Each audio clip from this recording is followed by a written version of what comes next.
Somebody was talking about swapping seats, left side for right side yesterday. And I was quick to look at my office chair, which is a Sprinter seat, and let them know there's 2 screws underneath. Take those screws off, they might be able to change just the seat cushion. So I went looking to see if I could do that on my own van today. Well, this van, this isn't my good van.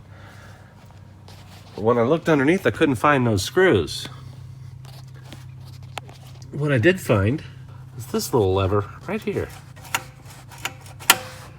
As you can see, it's got a little track. Okay, maybe you can't see, but if I push that lever, the seat cushion comes forward. Let's see if I can set you here, show you how that works. Push that lever, and then slide the seat forward so I can adjust the seat here, or there, or all the way back there, or bring it out like this.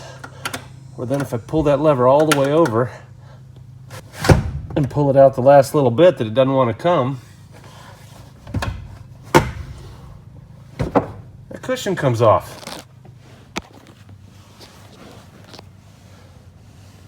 Who knew this? And why didn't you tell me?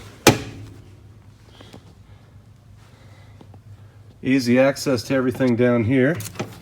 Looks like we got a seatbelt wire that has been disconnected since God only knows when.